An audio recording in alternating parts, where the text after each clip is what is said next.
मुस्लिम जाति अटूट रत्न शोन मोमिन भाई उत्पीड़न ईमान वृद्धि भय तो तादेर नाई। मुस्लिम जाति अटूट रत्न शोन मोमिन भाई उत्पीड़न ईमान वृद्धि भय तो तादेर नाई। मक्काय लो जलो मेरे ढेर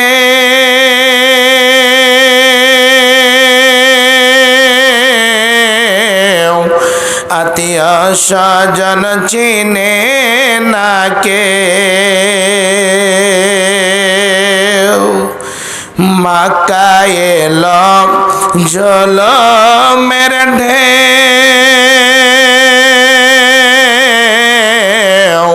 आत्मीय स्वजन चिने ना के অবশেষে নবী আমার অবশেষে নবী আমার আসলেন মদিনায় उत्पीड़न ईमान वृद्धि भय तो तादेर नाई। আম্মা ইয়াসির সুমাইয়ার কথা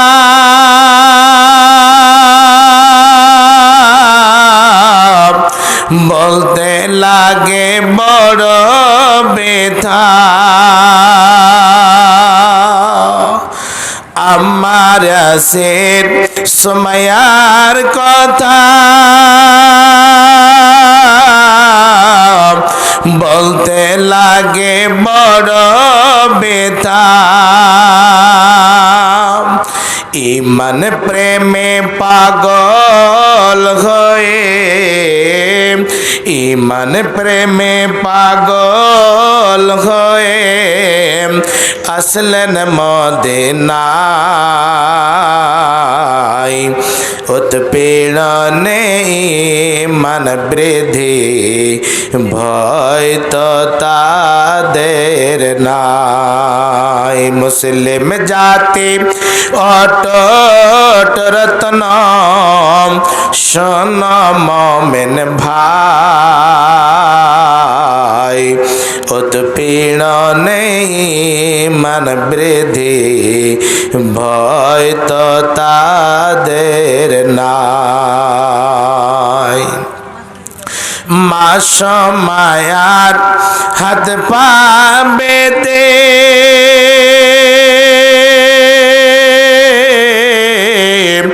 ওটের সাথে দিল বেঁধে মা মায়ার হাত পা বেঁধে ওটের সাথে দিল বেঁধে অবশেষে মাতায় আমার অবশেষে মাতায় আমার চির বিদায় হয় उत्पीड़न ईमान वृद्धि भय तो तादेर नाई। मुस्लिम जाति अटूट रत्न शोन मोमिन भाई उत्पीड़न ईमान वृद्धि भय तो तादेर नाई। उपस्थित श्रद्धेय সম্মানীয় নির্বাচিত আজকে মহদী সভার সভাপতি, ডাইসের উপরে বসে থাকা আরও অভিজ্ঞ ওলামায়ে কেরাম, সামনে বসে থাকা ইসলাম দরদি, ইসলাম পিপাসু ভাই সকল, পর্দার অন্তরালে বসে থাকা অবলা সরলা মা ও খালারা, সর্বাগ্রী ওই মহান আল্লাহর কাছে কৃতজ্ঞতা জ্ঞাপন করি, যেই মহান প্রভু আজকে আমাদেরকে এত বড় করোনা মহামারীর মাধ্যম দিয়ে বাঁচিয়ে রেখেছেন। তাই বলে আমরা এই দিনী মজলিসে বসে কোরআন হাদিসের বয়ান শ্রবণ করার সুযোগ পেয়েছি, আল্লাহ রাব্বুল আলামিন দিয়েছেন। সেই মহান মুনিবের দরবারে একটিবার জোরে সোরে অন্তর খুলে তিনার প্রশংসা জ্ঞাপন করি। সকল পড়ুন আলহামদুলিল্লাহ। আচ্ছা ভাই, আলহামদুলিল্লাহ পড়তে গিয়ে গুনাহ হবে না নাকি হবে? গুনাহ হবে তো? তাহলে ক্রিকেট যদি খেলতে গিয়ে ছাক্কা যদি লাগে তাহলে সে জায়গাতে কি হবে? বলতে গিয়ে নেকি হবে, আর এখানে গুনাহ হবে, তাই তো নাকি? আল্লাহর প্রশংসা আমার আগে বলছিলেন, আমি শুনছিলাম, সারা পৃথিবীর যতগুলো জিনিস আছে দিয়ে যদি আল্লাহর প্রশংসা করতে চান হবে না। সব জিনিস শেষ হয়ে যাবে কিন্তু আল্লাহর প্রশংসা শেষ হবে না। আল্লাহর প্রশংসা, আল্লাহর কৃতজ্ঞতা, আল্লাহর হামদ ও সানা একটি ছোট্ট শব্দ যে আজকে আমরা সব সময় নামাজের মাধ্যমে সূরা ফাতিহার মধ্যে সর্বপ্রথমে যে আয়াতখানা রয়েছে আলহামদু থেকে শুরু করি, যে শব্দ দ্বারা ওই শব্দ দিয়ে আল্লাহর প্রশংসা জ্ঞাপন হবে। তাই আমরা জোরে সোরে অন্তর খুলে পড়ি আলহামদুলিল্লাহ। ইমানটা একটু তাজা করতে হবে। তারপরে পরে আমাদের বিশ্ব নবী মানবকুল শিরোমণি নবী আহমদ মুস্তফা মোহাম্মদ মুস্তফা সকল পড়ুন সাল্লাল্লাহু আলাইহি ওয়াসাল্লাম, তিনার প্রতি কোটি কোটি শান্তির ধারা বর্ষিত হোক। আল্লাহুম্মা সাল্লি আলাইহি আল্লাহুম্মা বারিক আলাইহি। বাপজান আমার ভাইরা, রাত অনেক হয়েছে, আমি আপনাদের সামনে ভূমিকা লম্বা করব না, সরাসরি বক্তব্যের দিকে যাব। আমি মহান গ্রন্থ আল কোরআনের মধ্য থেকে মানুষের খাস করে এই জায়গাতে বৈশিষ্ট্য দেখে, মানুষের চলাফেরা, মানুষের ব্যবহার, কালচার, শিষ্টাচার দেখে আমি এই বিষয়টাকে বলতে বাধ্য হলাম। আল্লাহ রাব্বুল আলামিন যেন আমাদের সকলকে শুনে তার প্রতি আমল করার তৌফিক দান করুন। সকল বলুন আমিন। আমি মহান গ্রন্থ আল কোরআনের মধ্যে থেকে যে আয়াত পড়েছি এবং নবী মুহাম্মদ রাসূলুল্লাহ সাল্লাল্লাহু আলাইহি সাল্লামের হাদিস পড়েছি, এই তিনখানাকে, দুইটি আয়াত এবং একটি ছোট্ট হাদিসের টুকরো বা হাদিস পড়েছি, তিনটিকে কেন্দ্র করে ইনশাআল্লাহ সময়ের মধ্যে নিজের বক্তব্য ইতি করবো। আমার তৌফিকে ইল্লা বিল্লাহ। বাপজান আমার ভাইরা, এমন একটা মহামারী আপনারা নিজের চোখে দেখলেন, আমরা দেখলাম। 2 বছর ধরে মাদ্রাসা বন্ধ থাকলো, কাজ কাম বন্ধ থাকলো, মানুষ রাস্তায় চলাফেরা করতে পারছিল না। দিল্লি, পাঞ্জাব, হরিয়ানা, লুধিয়ানা যে জায়গাতে তারা শ্রমিক হিসাবে কাজ করার জন্য, যে জায়গা থেকে 10 টাকা উপার্জন হবে, 10 টাকা ইনকাম হবে, ওখান থেকে জীবিকার ব্যবস্থা হবে, আমরা ওই জায়গা থেকে জীবিকা নির্বাহ করব, সে ব্যবস্থাটা যেন এই 2 বছর থেকে যেন ছিন্ন বিচ্ছিন্ন হয়ে আছে। ভাবছেন আমার আর একটা মহামারী, খাস করে দুঃখের বিষয়, যে একটা ভয়াবহ মত আমরা নিজে চোখে দেখলাম।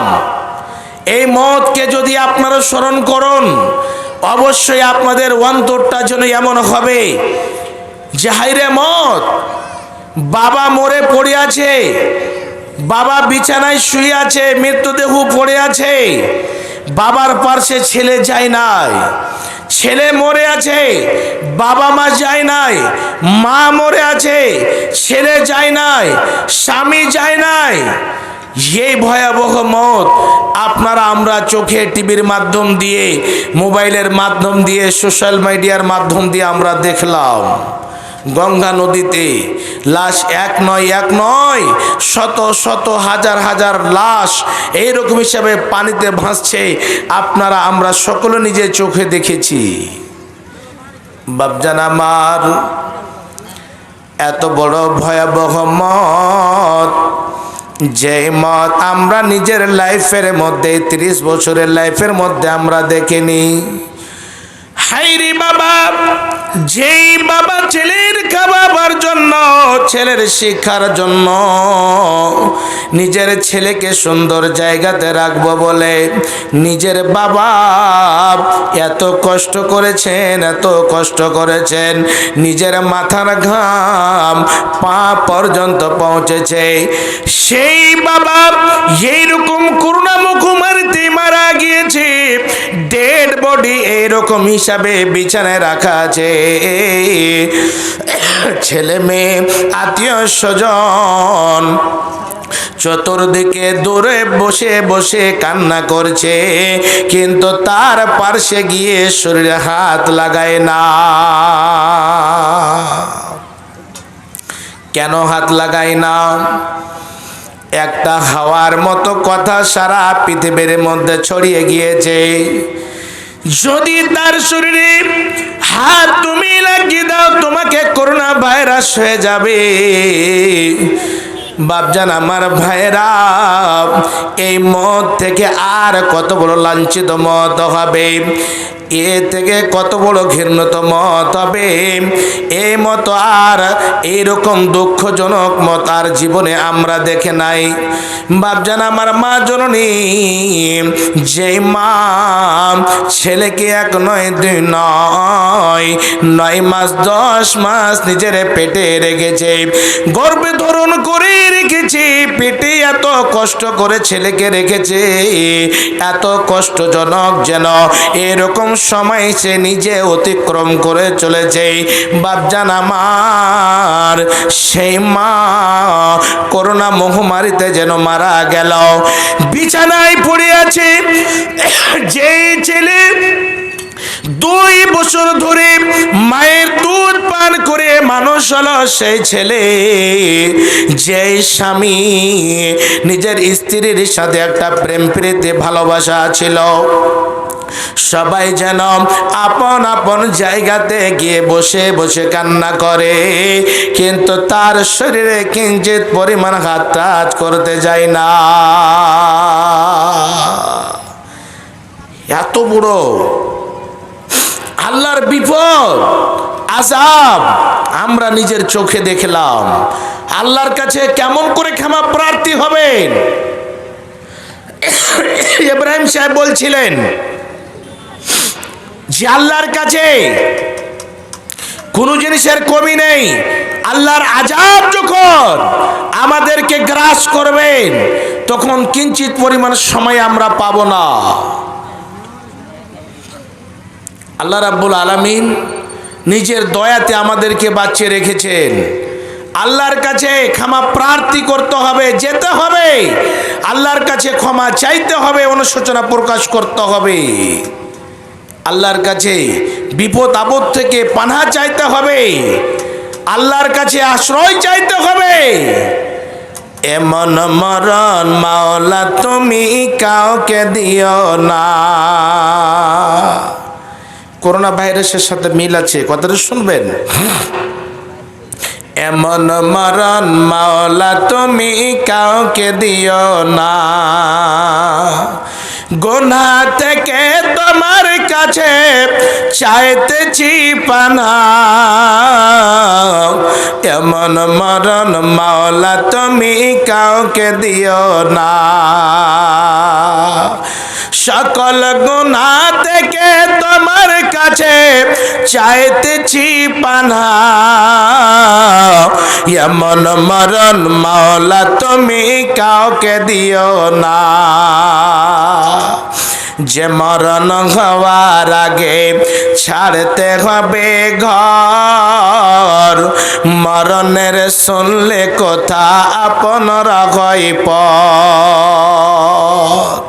বাপজান আমার, আপনার কথা শুধু শুনেছে অসুখ হয়ে গিয়েছে, অমুক গ্রামের একজন মানুষ আব্দুর রহমান নামে মানুষটার যেন এরকম সর্দি কাশি বেড়ে গিয়েছে, জ্বর হয়েছে। সঙ্গে সঙ্গে আপনারা বলাকের আপনারা থানার পুলিশেরা এসে আপনাকে উঠিয়ে নিয়ে গিয়ে চেক করে আপনার এরকম হিসাবে অন্য জায়গাতে আপনাকে রাখা হয়। সেই সময় আপনার আত্মীয় স্বজনের সাথে সাক্ষাৎ হয় না, সে জায়গাতে আপনার যেন চিকিৎসার ব্যবস্থা হয়। আবার যেন ওখান থেকে যদি আপনার মত হয়ে যায়, আপনার বাইরে বাইরে বাইরে আপনার ডেড বডি চলে যাবে।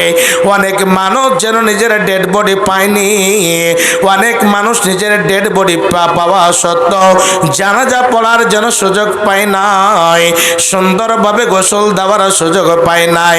তার জন্য কবি বলেন যে মরণ হওয়ার আগে ছাড়তে হবে ঘর, মরণের শুনলে কথা আপনারা হয় পর। যে মরণ হওয়ার আগে ছাড়তে হবে ঘর, মরণের শুনলে কথা আপনারা হয় পর। যে মরণ হওয়ার আগে চিকিৎসাও নাই, শেষ দেখাটা মা বাবা সন্তান দেখে না। এমন মরণ মাওলা তুমি কাউকে দিও না। সকল গুনাহ থেকে তোমার কাছে চাইতেছি পানা, এমন মরণ মাওলা তুমি কাউকে দিও না। বাপজান আমার, আজকে আমরা গুনাহ করে করে করে করে নিজের জীবনটাকে ক্ষয় করে দিয়েছি। এমন গুনাহ করেছি, আজকে আমরা জুমার মাধ্যমে খুতবার মাধ্যম দিয়ে জুমার দিনে আজকে জুমা যেরকম গত এরকম ভাবে 12টা পেরিয়ে গেল, 20 তারিখ পড়ে গেল।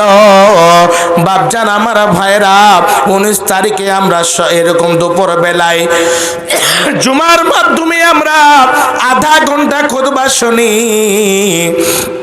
জালসা জুলুসে গিয়ে আমরা শুনি। বাপজান আমার ভাইরা, শুনে শোনো, আমরা সংশোধন হওয়ার জন্য চেষ্টা করি না, সোজা পথে যাওয়ার চেষ্টা করি না। আমরা এমন এমন জায়গাতে পড়ে আছি। দেখতে পাবেন কিছুদিন আগে 10-15 দিন আগে আপনার কালী পুজো গেল। কালী পুজোতে আমাদের মতো মুসলমান, আমাদের মতো বাদিয়া সোসাইটির লোক, আমাদের মতো খাস করে শেরশাবাদী লোক ওই কালী পুজোর রাত্রে তাসের আড্ডাতে বসে, আপনার এইরকম জুয়ার আড্ডাতে বসে লক্ষ লক্ষ টাকা তারা হেরেছে। দেখতে পাবেন জুয়ার আড্ডাতে আমাদের মতো মুসলমান, তাসের আড্ডাতে আমাদের মতো মুসলমান, বাচ্চা খানাতে আমাদের মতো মুসলমান, শরাব খানাতে আমাদের মতো মুসলমান, যতগুলো দুনিয়ার বুকে ইসলামকে বরবাদ করার জিনিস রয়েছে, বদনাম করার জায়গা রয়েছে, ওই সমস্ত জঘন্য জায়গাগুলোতে আমাদের মতো মুসলমান। আল্লাহর দয়া কতটুকু রয়েছে দেখুন।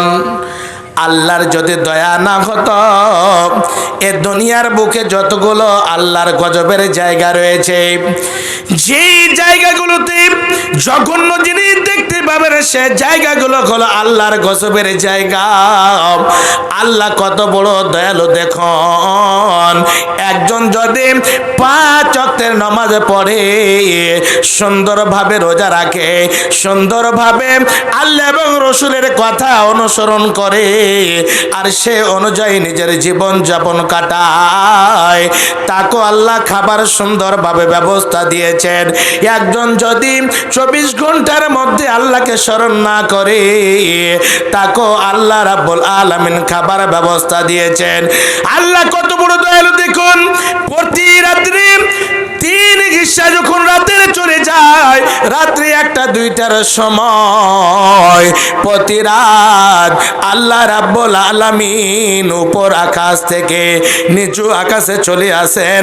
আসার পরে ডাক দেন, হে বানসার গ্রামের বান্দা বান্দিরা, হে পূর্ণিয়া ডিস্ট্রিক্টের বান্দা বান্দিরা, তোমরা শুনে নাও, আমি আল্লাহ তোমাকে ক্ষমা করার জন্য প্রস্তুত হয়েছি। আমি এখানে এসে দাঁড় হয়েছি। কে আছো বান্দা, আমার কাছে ক্ষমা চাইবে? হে বান্দিরা, কে কি জিনিসের প্রয়োজন আছে আমার কাছে চাইবে? আমি আল্লাহ সব জিনিস নিয়ে রেডি হয়ে প্রস্তুত হয়েছি। বাপজান আমার, আমরা যদি রাত্রে 12টা-1টার সময় সুন্দরভাবে উজু করে যদি আল্লাহর ঘরে গিয়ে 2 রাকাত সালাত আদায় করে আল্লাহর কাছে হাত তোলন করে নিজের চোখ দিয়ে জল 1 ফোঁটা ঝরাতে পারি, আল্লাহকে যদি বলতে পারি, রব্বানা যালামনা আনফুসনা ওয়া ইল্লাম তাগফির লানা, আল্লাহ বলেন, হে বান্দা, যারা এরকম হিসাবে আমার কাছে এসে অনুশোচনা প্রকাশ করে আমার কাছে ক্ষমা প্রার্থী হয়ে যায়, আমার কাছে ক্ষমা চায়, রব্বানা, আমরা যদি এইরকম শব্দ দিয়ে আল্লাহকে স্মরণ করি, হে আমার প্রতিপালক, যালামনা আনফুসনা, হে আল্লাহ, আমি নিজের নফসের উপরে অত্যাচার করেছি, জুলুম করেছি, আল্লাহ তুমি আমার প্রতি রহম করো, আল্লাহ তুমি আমার প্রতি দয়া করো। তুমি যদি ক্ষমা না করো, তুমি যদি দয়া না করো, আমরা যেন পথভ্রষ্ট হয়ে যাব, আমরা যেন এ দুনিয়াতে ইহকাল পরকাল বরবাদ হয়ে যাবে, আমাদের কিছুই থাকবে না, আমরা শেষ হয়ে যাব, ধ্বংস হয়ে যাব। আল্লাহর কাছে এইরকম হিসাবে যদি আমরা অনুশোচনা প্রকাশ করতে পারি, ক্ষমা প্রার্থী যদি হয়ে যায়, আল্লাহ রাব্বুল আলামিন বলেন, হে বান্দা, তুমি একটিবারে এসো, আমার কাছে চাও, আমার কাছে মাথা নত করে দাও, আর একটিবার তুমি বলো, আল্লাহ, আর জীবনে আমি ভুল করব না, আমি তোমার সমস্ত গুনাহগুলি ক্ষমা করে দেব। আল্লাহর কাছে কোনো জিনিসের কমি নেই। আজকে মনে করছেন আমরা 500, 1000, 2000 দিলাম, টাকা আমাদের ঘটে গেল। যে কোনো জায়গাতে বিপদ আপদে পড়েছেন, আল্লাহকে স্মরণ করুন। আল্লাহ বলেন, বান্দা, যে কোনো ক্ষেত্রে আমার কাছে চাও, আমি আল্লাহ তোমাকে সেই জায়গা থেকে উদ্ধার করে দেব।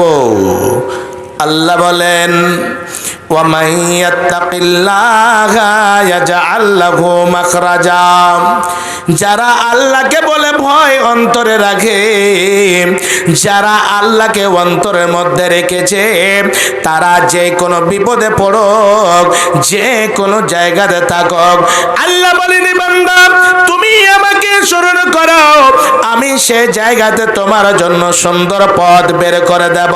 ওয়া ইয়ারযুকুহু মিন হাইসু লা ইয়াহতাসিব, এবং তোমার বাড়িতে যদি খাবার না থাকে, তোমার বাড়িতে যদি চুলা না জ্বলে, তোমার বাড়িতে সবাই যদি অনাহারে থাকে, আমার কাছে চাও, আমার ভান্ডারে কোনো জিনিসের কমে নাই, আমি আল্লাহ তোমাকে খাবার ব্যবস্থা সঙ্গে সঙ্গে করে দেব।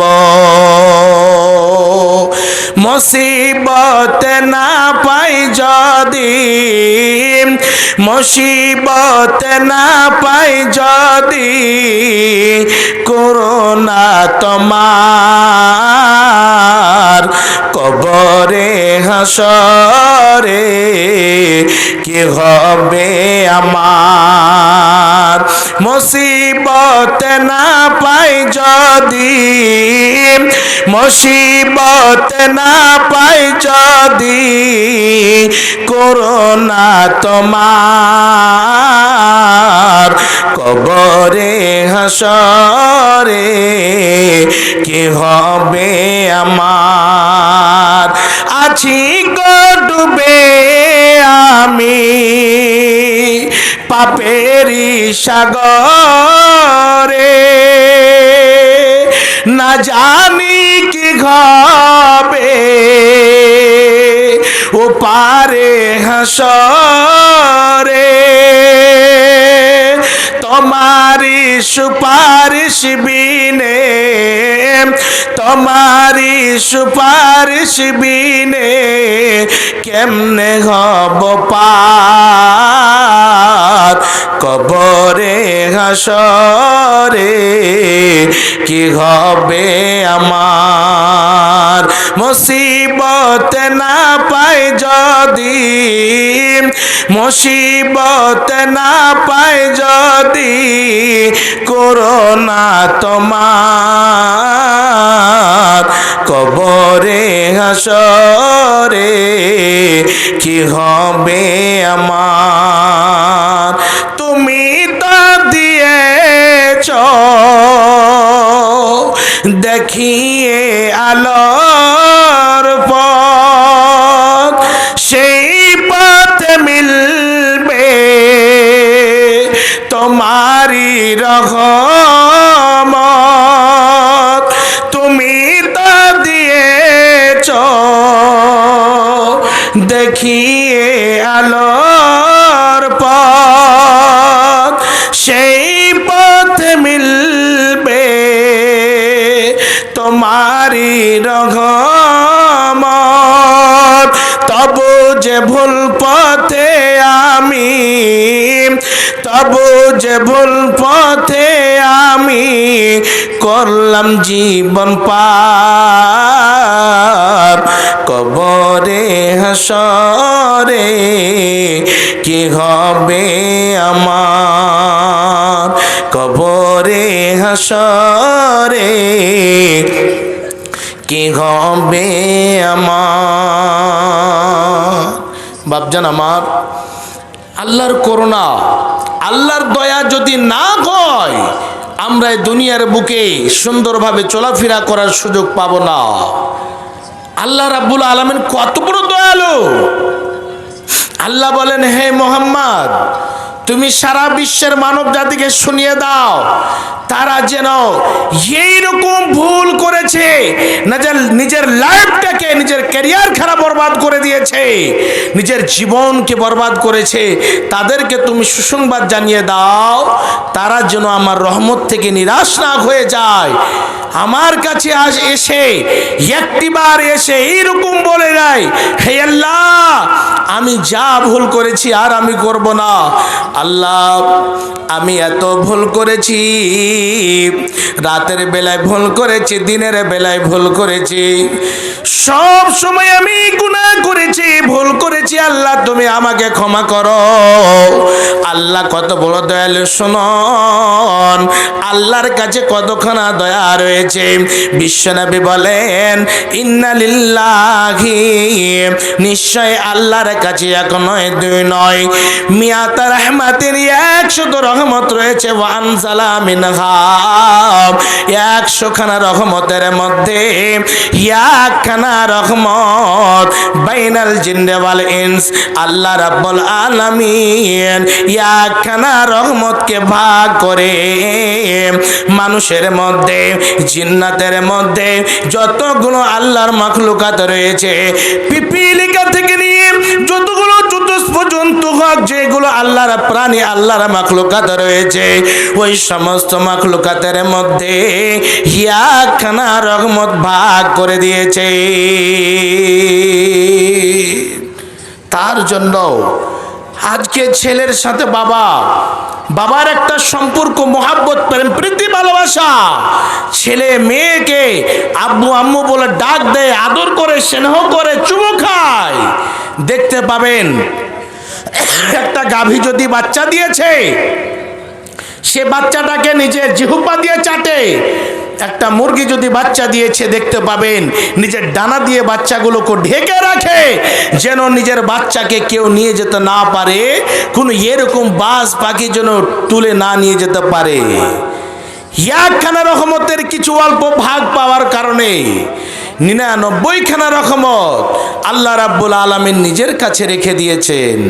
বাপজান আমার, সেটা পরকালের জন্য। আল্লাহ কত বড় দয়ালু।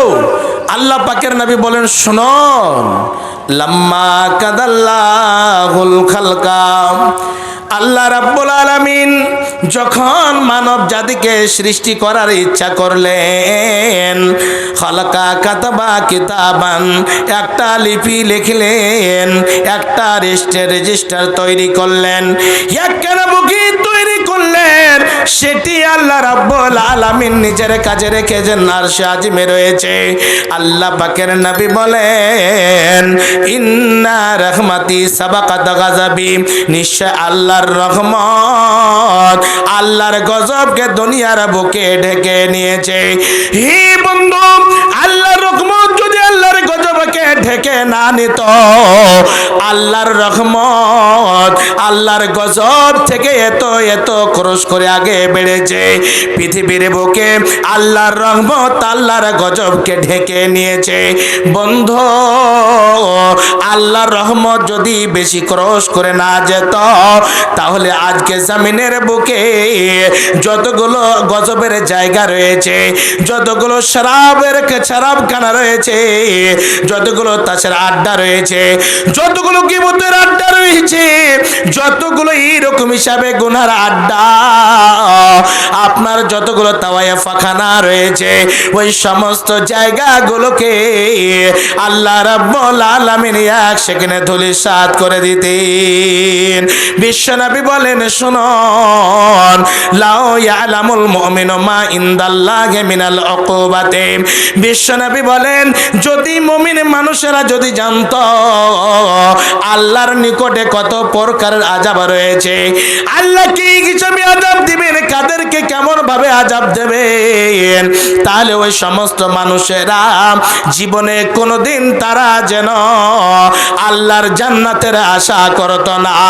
আল্লাহ পাকের নবী বলেন, ওয়ালাউ ইয়ালামুল কাফিরু মা ইনদাল্লাহ, যদি কাফির মানুষ, অস্বীকার মানুষেরা যদি জানতো আল্লাহর নিকটে কত প্রকারের রহমত রয়েছে, কত পরিমাণ দয়া রয়েছে, দয়ার ভান্ডার আল্লাহর কাছে কত পরিমাণ আছে, তারা জীবনে কোনোদিন আল্লাহর রহমত থেকে নিরাশ হয়ে যেত না। আল্লাহর রহমত থেকে তারা নিরাশ হয়ে যেত না। বন্ধু, সময় অল্প, অনেক লম্বা আলোচনা, হাদিস কোরআন এক এক হয়ে এইরকম হিসাবে বিস্তারিত পরস্পর ধারাবাহিক হিসাবে আল্লাহ রাব্বুল আলামিন এবং বিশ্ব নবীর কথা, দুইজনের কথা, আল্লাহ এবং রাসূলের কথা এক এক করে ধারাবাহিক হিসাবে হাদিস কোরআন আছে। আমি আলোচনা করার সুযোগ আমি সময় পাচ্ছি না, সময় অল্প, বক্তা অনেক, সবাইকে শুনতে হবে। সময় আমার বলেছেন যে 5 মিনিট শেষ করে দেবেন। প্রায় মোটামুটি রাত 1টা থেকে পেরিয়ে গিয়েছে। আপনাকে আমি বলতে চাই বন্ধু, মাশাআল্লাহ, একটা আমার মাজনের পক্ষ থেকে একটা লাখ মাছি এসেছে। আচ্ছা, আপনারা আমাকে 5 মিনিট আর সময়টা নিচ্ছি, বেশি নয়। আপনারা অনেক দিয়েছেন, আমি বলছি না। আপনার 100 টাকা আপনার শরীরে রক্ত, আপনি পরিশ্রম করে, আপনি ইনকাম করে, এত কষ্ট করে আপনি দান করেন যে বলার সীমা নাই। अस्सलाम वालेकुम। जो लोग भी इधर उधर मुंतशिर हैं, तमाम लोगों से गुजारिश है कि वो किरदार किया जाए। बस कुछ ही देर में हमारे सामने আমার কিছুই কাজে আসলো না, হালাকান্নে সুলতানিয়া, আমার বাদশাহী চলে গেল। আমার সমাজে, আমার গ্রামে আমাকে ছাড়া তারা জীবনে কোনোদিন কাজ করতো না, বিচার আচার হতো না। এই কথা তখন যেন হাতের উপর হাত দিয়ে আফসোস করবে। বাপজান আমার, সেদিন আফসোস করে কোনো লাভ হবে না। আপনাকে বেঁচে থাকাকালীন কিছু কাজ করে যেতে হবে। একজন ভাই আমার 100 টাকা দান করেছেন। আল্লাহকে মুহাব্বত উম্মতকে রুকিয়ে থামতে পারলো না, রুকিয়ে রাখতে পারলো না। তুমি তোমার নবীর মাদ্রাসাকে কেন্দ্র করে মাদ্রাসাকে বাড়াবো বলে 100 টাকা দান করেছেন। আল্লাহ এই দানকে সদরে গ্রহণ করে নাও। আল্লাহ মনোদ্দেশ্য পূর্ণ করে দাও, তারা হায়াত দারাজ করে দাও। আল্লাহ তাকে দিনের খাদেম হিসেবে কবুল করে নাও। আল্লাহ যতদিন বেঁচে থাকবে সে যেন বেড়ে চেড়ে বেশি বেশি করে দান করতে পারে, মাদ্রাসা নির্মাণ করতে পারে। রব্বানা তাকাব্বাল মিন্না ইন্নাকা আনতাস সামিউল আলিম। আমিন আমিন। একদিন মাটির ভিতরে হবে ঘর রে মন আমার, কেন বাঁধ দালান ঘর রে মন আমার, কেন বাঁধ দালান ঘর। গাড়ি বাড়ি টাকা কড়ি পড়ে রবে দুনিয়ায়, আসল বাড়ি নিয়ে যাবে কাঠের গাড়ি করিয়া রে মন আমার, কেন বাঁধ দালান ঘর। একদিন মাটির ভিতরে হবে ঘর রে মন আমার, কেন বাঁধ দালান ঘর। প্রাণ পাখি উড়ে যাবে পিঞ্জিরা ছেড়ে, দৌড়াতামি সবই রবে তুমি যাবে চলে। বন্ধু বান্ধব যত মাতা পিতা তারা সুত সকল হবে তোমার পর রে মন আমার, কেন বাঁধ দালান ঘর। 100 করে টাকা হবে না ভাই? দিয়ে শেষ করে দিয়েছেন। 100 করে টাকা হবে না আপনাদের কাছে? এই মাদ্রাসাকে কেন্দ্র করে ভাই যার অন্তর বড়, সব থেকে বেশি সে ধনী যার অন্তরটা বড়। নবীজি ছেড়ে ভাব মেলা, সঙ্গী সাথী সব হারাবে, থাকিবি একলা। তুমি হবে যেদিন কবরবাসী, ছেড়ে ভাব মেলা, সঙ্গী সাথী সব হারাবে, থাকিবি একলা। বড় কঠিন অন্ধকার ঘর, কার কি হবে নাই রে খবর। সেদিন আমল মোলে হবে রে তোর, রং বেরঙের খেলা, সঙ্গী সাথী সব হারাবে, থাকিবি একলা। এই দুনিয়া ফানা হবে, মিজান পাল্লা দাঁড় করিবে, হাবো ডুবো খাবিরে শেষে সেদিন হিসাবের বেলা। সঙ্গী সাথী সব হারাবে, থাকিবি একলা। তুমি হবে যেদিন কবরবাসী, ছেড়ে ভাব মেলা, সঙ্গী সাথী সব হারাবে, থাকিবে কেলাম। বন্ধু আমার, অনেকের মা মারা গেছে, কবরে শুয়ে আছে, আপনার দিকে তাকিয়ে আছে, কি আমার আছে বেটা আমার জন্য এইরকম হিসাবে দান করবে। বাপজান আমার ভাইরা, অনেকের মা মারা গেছে, অনেকের দাদা মারা গেছে, অনেকের যেন দাদি মারা গেছে, অনেকের বাবা মারা গেছে, আত্মীয় স্বজন ভাই বেরাদার মারা গেছে, এইরকম জায়গাতে পড়ে আছে, সেই জায়গা থেকে আপনাদের দিকে চেয়ে আছে, কে আছো গো আমাদের জন্য দান খায়রাত করবে, আমাদের জন্য সাদকা করবে।